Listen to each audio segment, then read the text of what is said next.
Imagine walking through the gates of a British primary school in 1967. The air smells of wet wool, chalk dust, and boiled vegetables wafting from the school kitchen.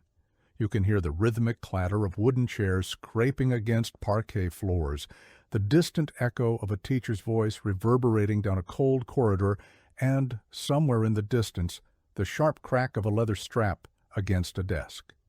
This wasn't a military academy.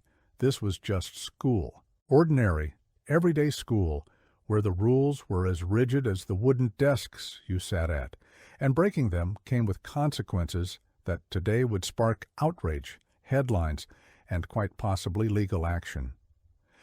The Britain of the 1960s and 70s was a place where children were seen and not heard, where discipline was a virtue, and where the classroom was a place of order above all else.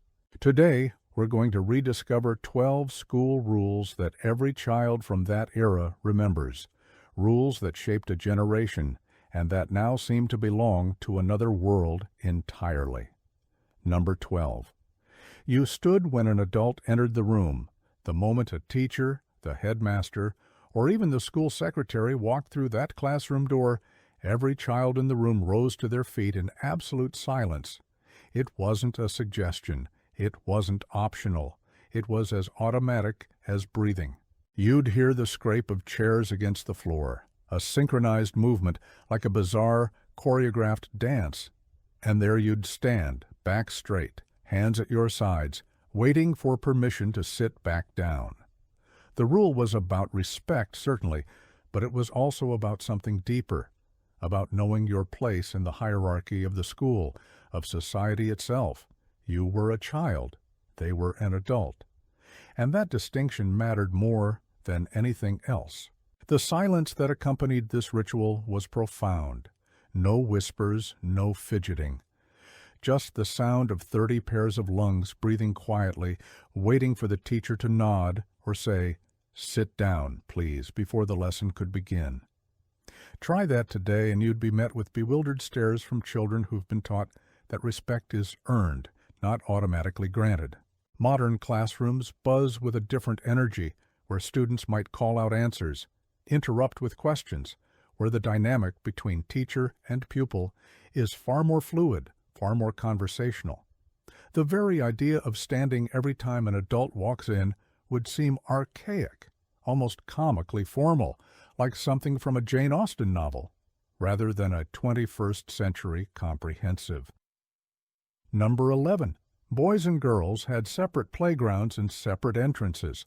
The division between the sexes wasn't just encouraged, it was architecturally enforced. Many schools in the 60s and 70s had completely separate playgrounds for boys and girls, sometimes divided by a brick wall, sometimes by a painted line that might as well have been the Berlin Wall for all the crossing that was permitted. Boys would thunder about on one side playing football or British bulldog, their knees scabbed and their jumpers torn. Girls would skip rope or play hopscotch on the other, their games quieter, more contained, watched over by stern dinner ladies who ensured the boundary was never breached. Even the entrances to the school building were often separate. The boys' entrance, the girls' entrance, marked clearly above the doors in fading paint. You'd line up in your respective cues each morning, boys jostling and shoving in their line, girls whispering and giggling in theirs, and never the twain shall meet until you were safely inside and segregated into your respective classrooms. The reasoning was never really explained to you as a child. It was just the way things were. Perhaps the adults thought boys and girls would distract each other. Perhaps they believed in fundamentally different natures that required different spaces. Or perhaps it was simply tradition, the weight of Victorian sensibilities still pressing down on post-war Britain like a heavy hand. Today, the very concept seems bizarre. Co-education is the norm, and the idea of physically separating boys and girls would raise serious questions about equality and social development. Children now learn together, play together, their differences acknowledged, but not institutionally enforced. The painted lines have been washed away, the separate entrances converted into storage rooms, or forgotten entirely. Number 10. You had to ask permission to remove your jumper. Personal comfort was not a right, it was a privilege granted at the teacher's discretion. On those rare warm days when the British sun actually decided to make an appearance and the classroom grew stuffy and hot, you couldn't simply peel off your school jumper and get on with your work. That would be taking liberties. Instead, you'd raise your hand and wait, sometimes for minutes, while the teacher finished writing on the blackboard or helping another pupil. When they finally acknowledged you, you'd ask politely and clearly, "Please, miss, may I take my jumper off?" The teacher would survey the room, perhaps check the thermometer on the wall, and then either grant permission to the entire class or, in a show of arbitrary power that children simply accepted, tell you that no, you were fine as you were. And get on with your work. You'd sit there, sweating in your itchy wool jumper, the label scratching at the back of your neck, and you'd endure because that's what you did. Children didn't complain. Children didn't question. The logic was about uniformity and discipline. If one child could remove their jumper whenever they pleased, what chaos might follow, what anarchy might descend upon the classroom. It sounds absurd now, but it was entirely serious then. Every aspect of your appearance was controlled, monitored, regulated. Today, children have water bottles on their desks. They're encouraged to regulate their own comfort, to recognize when they're too hot or too cold, and adjust accordingly. The idea that a teacher would deny a child the right to remove a layer of clothing on a sweltering day would likely result in complaints from parents and questions about basic welfare. But in the Britain of the 60s and 70s, your body was subject to institutional control, and a jumper was just the beginning. Number 9. You wrote with a fountain pen, and if your handwriting wasn't perfect, you did it again. Ballpoint pens were forbidden. They were seen as vulgar, lazy, the tools of people who didn't care about proper penmanship. Instead, every child had a fountain pen, usually a cheap plastic one that leaked ink onto your fingers and left blue stains that lasted for days. You'd sit at your desk with a bottle of Quink ink, royal blue or black, unscrewing the tiny lid and carefully filling your pen, trying not to spill. Those spills were inevitable and resulted in blotched exercise books and stern reprimands. The scratch of metal nibs on paper filled the classroom during writing exercises, a sound that's almost entirely vanished from the modern world. And your handwriting had to be impeccable. Looped cursive, perfectly formed letters, consistent slant, proper spacing. Your teacher would patrol the aisles, peering over shoulders, and if your work didn't meet the standard, they'd draw a line through the entire page and make you start again. There was no negotiation, no allowance for effort if the result wasn't right. You might spend an entire lesson rewriting the same paragraph over and over until your hand cramped and your eyes watered, until you finally produced something acceptable.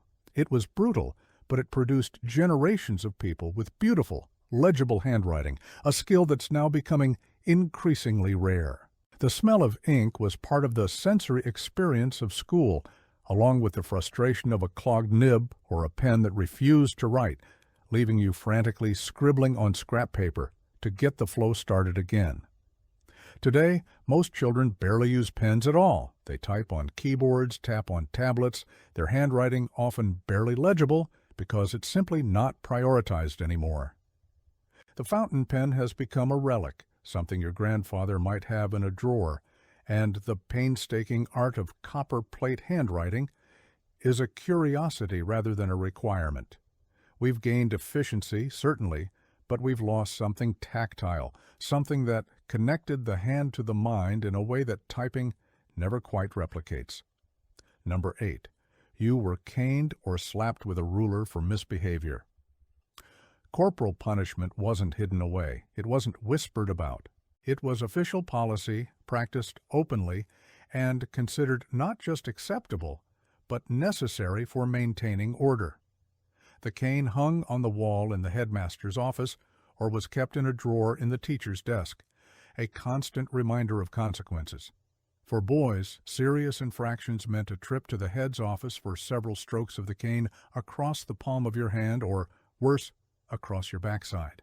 The anticipation was almost as bad as the punishment itself. Waiting outside the office, hearing the muffled voice inside, knowing what was coming. For minor offenses in the classroom, a wooden ruler across the knuckles would suffice. The sharp crack of wood on bone, the immediate red welt, the stinging pain that made your eyes water even as you bit your lip to avoid crying, because showing weakness only made it worse.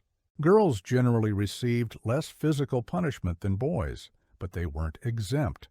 A slap across the back of the legs with a ruler, a sharp rap on the knuckles, these were considered proportionate responses to talking back or failing to pay attention. Parents knew it happened. Some even encouraged it, seeing it as part of the school's duty to instill discipline. "If you get the cane at school, you'll get worse at home," was a common threat. A doubling down on punishment rather than protection. The logic was simple, brutally so. Pain equaled deterrent. Fear equaled respect. Immediate physical consequences meant immediate behavioral correction, and for many it worked in the sense that it created compliance, though at what psychological cost we're only now beginning to properly understand.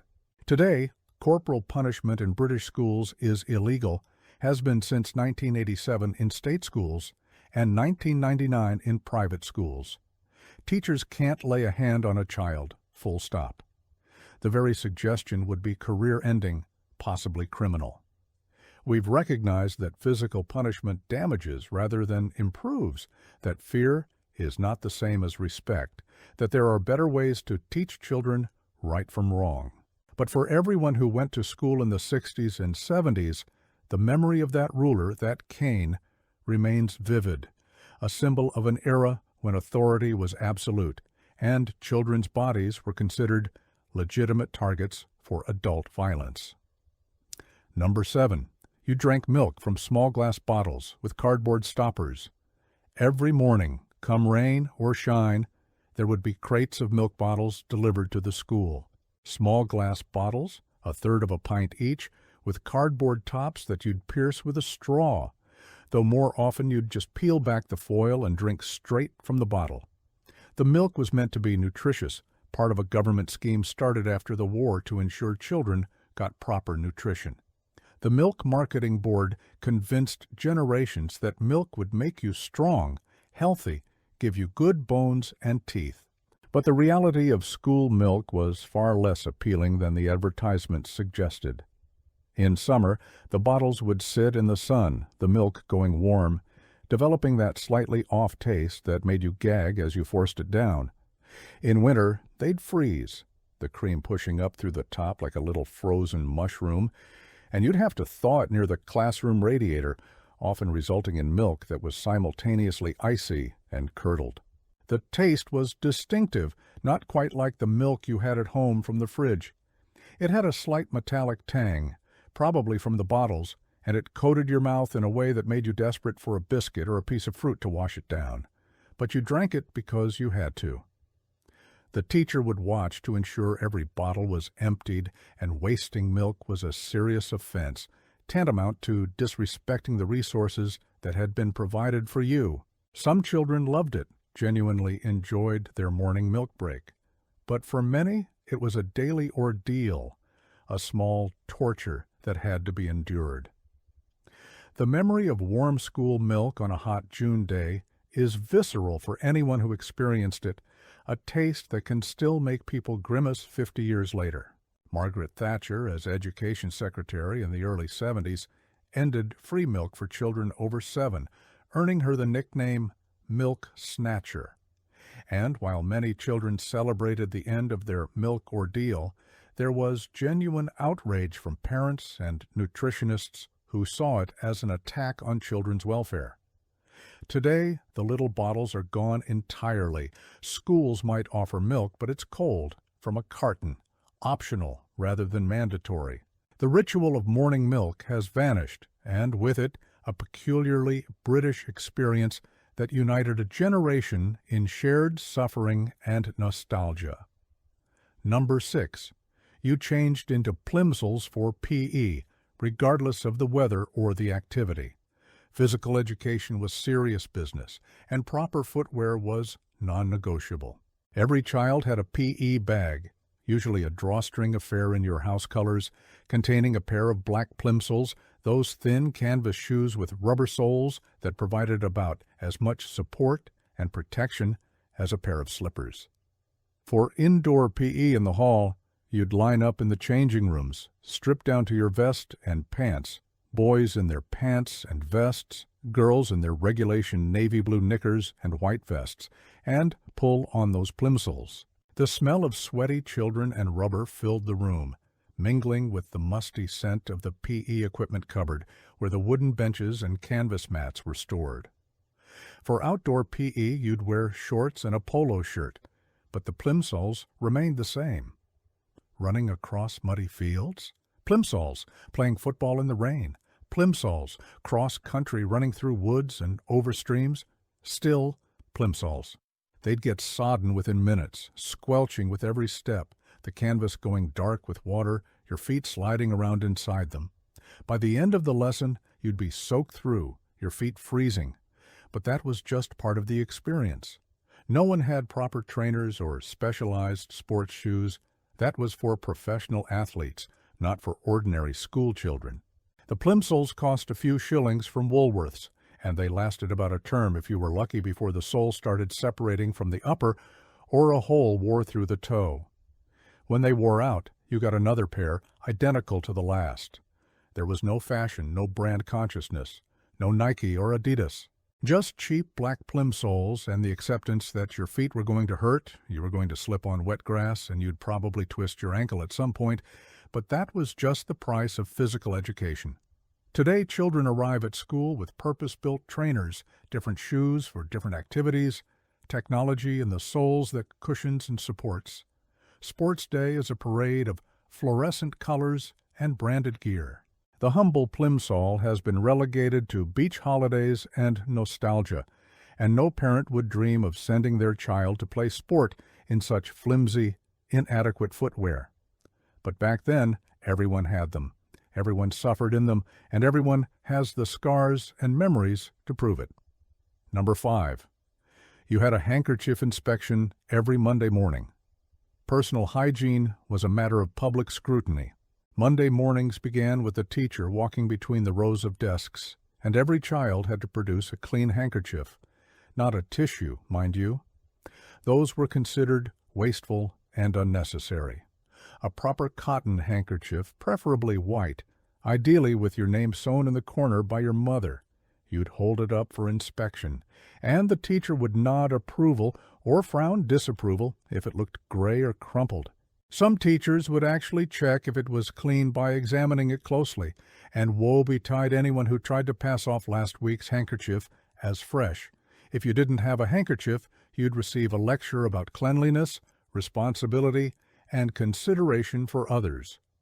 You might be sent to the school office to acquire a handkerchief from the lost property box, usually a tragic affair that smelled of other children and had mystery stains you tried not to think about. The handkerchief was supposed to be used throughout the week for all manner of situations. Runny nose? Use your handkerchief. Cut yourself in the playground? Handkerchief. Crying because you've been told off? Handkerchief. By Friday, that pristine white square of cotton had usually transformed into a gray, crusty artifact that you'd shove to the bottom of your bag and try to forget about until Monday came around again and the whole cycle started afresh. The logic was sound in its way. Paper tissues were expensive, and the post-war generation that was teaching these children had grown up with handkerchiefs as the only option. But the reality was often less hygienic than intended. Children sharing handkerchiefs, using dirty ones because they'd forgotten to bring a clean one. Or worse, having no handkerchief at all and using their sleeve, which was considered the height of disgrace.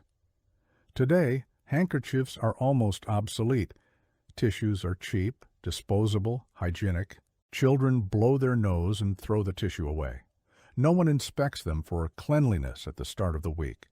Schools provide tissues in classrooms, and the whole concept of a Monday morning handkerchief inspection sounds like something from a Victorian workhouse rather than a 70s primary school. But for those who lived through it, the memory of that inspection, the panic if you'd forgotten your hanky, the relief when you passed, remains surprisingly vivid. Number 4. You sat in rows and stayed absolutely silent during lessons. The modern classroom, with its group tables, collaborative work, and constant chatter of children learning together, would have been unrecognizable to a child of the 60s. Desks were arranged in rigid rows, all facing the front, where the teacher stood or sat at a large desk on a raised platform, surveying their domain like a general commanding troops. You sat in your assigned seat, usually in alphabetical order, though troublemakers were often moved to the front row where they could be better monitored. Once the lesson began, silence was absolute. The only voice you heard was the teacher's. You didn't discuss. You didn't share ideas with your neighbor. You didn't ask questions unless called upon. You listened. You copied from the blackboard. You completed your work in silence. And if you were stuck, you raised your hand and waited, sometimes for long stretches, until the teacher had time to address your problem. The sound of a classroom was the scratch of pens, the rustle of paper, the occasional cough quickly stifled, and the teacher's voice droning on about long division or the Wars of the Roses. If you spoke out of turn, if you whispered to your neighbor, if you so much as passed a note, the consequences were swift and severe. A sharp reprimand, a rap on the desk with a ruler, your name written on the board, or worst of all, being sent to stand outside the classroom, visible to anyone walking past, a public marker of shame. The pedagogy was simple. The teacher possessed knowledge. The children were empty vessels to be filled. There was one way to do things the teacher's way, and deviation was not creativity. It was disobedience. This approach produced children who were excellent at following instructions, at conforming, at sitting still for long periods. But it also stifled curiosity, discouraged questions, and taught that there was always one right answer and one right method. Today, we know that children learn in different ways, that discussion and collaboration enhance understanding, that questions should be encouraged rather than punished. Modern classrooms buzz with productive noise, with children working in groups, debating ideas, moving around. The silent rows have given way to flexible seating and student-centered learning. It's undoubtedly better for education, but there are those who look back on those silent, orderly classrooms with a certain nostalgia, who see in modern education a lack of discipline, a descent into chaos. Whether that's true or simply the rose-tinted view of people who've forgotten how stifling that silence really was is open to debate. Number 3. You walk to school alone or with friends, no matter your age. The concept of a school run as we know it today simply didn't exist. Cars were less common, certainly, but more than that, there was a completely different attitude toward children's independence. 5-year-olds would walk to school by themselves or with slightly older siblings.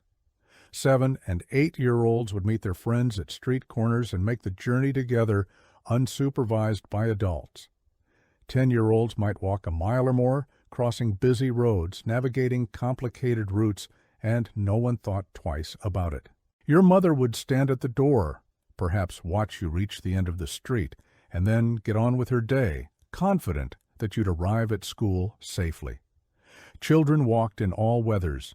Rain, you wore your plastic Mac and Wellington boots. Snow, you trudged through it, arriving at school wet and cold, your clothes steaming as they dried by the classroom radiator. Fog, you made your way carefully, the world reduced to a gray mystery, the sounds of traffic muffled and strange. Along the way, you'd learn your neighborhood. You'd know every shortcut, every interesting garden, every house with a dog that barked, every spot where you could buy a penny chew if you had a spare coin. The lollipop lady at the main crossing was a familiar figure, a pillar of the community, who'd stand in her fluorescent coat, stopping traffic with her pole so you could cross safely. But beyond that, you were on your own. This independence was formative. You learned to navigate, to judge traffic, to solve problems when you took a wrong turn or forgot your route. You learned resilience when you fell and scraped your knee and had to get up and carry on. You learned social skills, negotiating with friends about which way to go. But of course, there were risks. Children did get lost. Some had accidents in traffic. And there were dangers that parents either didn't know about or chose to ignore, a naivety about strangers and safety that seems horrifying through a modern lens. Today, the idea of a 5-year-old walking to school alone would likely result in a call to social services. Children are driven, accompanied by parents, or at the very least watched until they're teenagers. We've become hyper-aware of risks, real and imagined. Stranger danger has become a cultural obsession, even though statistically, children are safer from strangers than they ever were. What we've gained in safety, we've perhaps lost in independence. Today's children often lack basic navigation skills, have less physical stamina, and haven't developed the street wisdom that came from those unsupervised journeys. It's a trade-off, and which era got it right is impossible to say. All we can say is that those morning walks to school, with your satchel on your back and your friends by your side, remain a golden memory for those who experienced them, a taste of freedom that today's children rarely enjoy. Number 2. Assembly was Christian worship, and you had no choice but to participate. Every morning, the entire school would file into the assembly hall. The younger children would sit cross-legged on the parquet floor, the older ones on benches at the back, and the teachers would stand around the perimeter like sentinels. The headmaster or headmistress would stand at the front, often in academic robes, and the assembly would begin with a hymn. Everyone sang. It didn't matter if you were religious or not, if you believed or not, if your family went to church or hadn't set foot in one for years. You sang All Things Bright and Beautiful, or Morning Has Broken, or He Who Would Valiant Be, the words projected on a pull-down screen or printed in hymn books that smelled of dust and old paper. After the hymn, there would be a Bible reading, usually delivered by the head or by one of the older students who'd been chosen for the honor. Then, prayers. You'd bow your head, close your eyes, and recite the Lord's Prayer. Every child in unison, the words so familiar they became almost meaningless through repetition.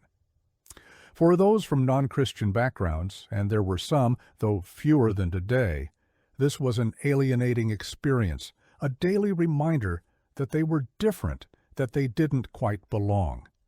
But there was no option to opt out, no acknowledgement of religious diversity. Britain was still, in its official capacity, a Christian country, and state schools reflected that without question or apology. The assembly also served other purposes. It was where announcements were made, where children who'd misbehaved were called out publicly, where house points were tallied and winners celebrated. It was a daily ritual that reinforced community, hierarchy, and shared values, whether those values matched your own or not. The smell of floor polish and the sound of hundreds of children's voices raised in reluctant song are sensory memories that every child from that era can recall instantly. Today, assemblies still happen, but they're very different. They're inclusive, secular in many schools, or at least multi-faith. Children from non-Christian backgrounds are acknowledged, respected, sometimes invited to share their own traditions. And parents can, if they wish, withdraw their children from religious elements of the school day, though few do. The assumption that everyone is Christian, or should act as if they are, has been replaced by a more diverse, more tolerant approach. It's undoubtedly better, fairer, more representative of modern Britain. But for those who grew up with those Christian assemblies, there's a nostalgia for the shared ritual, the predictability, the sense that everyone was part of something larger, even if that something didn't quite fit everyone equally. Number 1. You were sent outside for break in all weather, even if you were ill. The school day was punctuated by breaks: morning break, dinner time, afternoon break. And unless you were literally unconscious, you went outside. It didn't matter if it was raining, sleeting, freezing cold, or blowing a gale. Fresh air was considered essential, practically medicinal. The teachers would herd everyone out into the playground, and there you'd stay for the allotted 20 or 30 minutes, shivering in inadequate clothing, trying to find shelter from the wind behind bike sheds or walls. If you had a cold, if you were feeling unwell, if you'd begged to stay inside, the answer was almost always no. Fresh air will do you good, they'd say, as if pneumonia was cured by exposure to the elements. The playground was asphalt or concrete, often with painted lines for games, hopscotch grids, numbered squares. There might be a few pieces of equipment, a climbing frame, a set of swings, but mostly you entertained yourself. In the rain, you'd huddle in the covered area if your school was lucky enough to have one, or you'd just get wet, your coat soaked through, your shoes squelching. In winter, your hands would go numb, your fingers blue, and you'd shove them under your armpits trying to get feeling back. Dinner ladies, those formidable women in nylon overalls, would patrol the playground, breaking up fights, administering plasters for scraped knees, confiscating toys that caused disputes. They had absolute authority, these women, and crossing them was inadvisable. The games you played were often rough. British bulldog, where children literally charged at each other trying to break through a line. Conkers on strings, swung with force that could and did cause injuries. Tag that involved pushing, grabbing, inevitable tears. But that was acceptable. Children were expected to be robust, to toughen up, to learn that life involved discomfort and minor injury. Today, children are kept inside if the weather's bad. If they're unwell, they're allowed to sit quietly in the classroom or the library. Break times are supervised more closely. Dangerous games are banned. Risk assessments govern every aspect of play. Wet play means indoor activities, games, films, craft activities. The idea of forcing a child with a streaming cold to stand in the rain is seen as borderline abusive, a failure of duty of care. We've become more protective, more aware of health implications, more willing to prioritize comfort over toughening up. But those children who stood in the rain, who played in the snow, who learned to entertain themselves with nothing but their imagination and a patch of concrete, they developed resilience, creativity, and a certain stoicism that perhaps today's more cosseted children lack. The question of which approach is better depends on what you value: safety and comfort, or independence and resilience. These weren't just rules. They were the architecture of childhood, the invisible structure that shaped every day, every hour of school life. They taught obedience, certainly, sometimes to a fault. They taught respect, though often through fear rather than understanding. They taught resilience, though at the cost of comfort and sometimes safety. Looking back now, from the vantage point of the 21st century, these rules seem almost unbelievably strict, archaic, even cruel in places, and yet they produced generations of people who are successful, functional, who look back on those years with a complex mixture of nostalgia and relief that their own children won't experience the same. The Britain of the 1960s and 70s was a different country, harder certainly, less forgiving, but also in its way simpler. You knew where you stood, you knew the rules, you knew the consequences. There was a clarity, a certainty, that today's more nuanced, more progressive approach sometimes lacks. We've gained so much: equality, inclusivity, recognition of different needs and different ways of learning. We've lost some things, too, a certain toughness, perhaps, a resilience born of having to endure discomfort without complaint. But mostly what these rules represent is the passage of time itself, the way that each generation looks at the next with a mixture of envy and concern, wondering if we're raising children better or simply differently.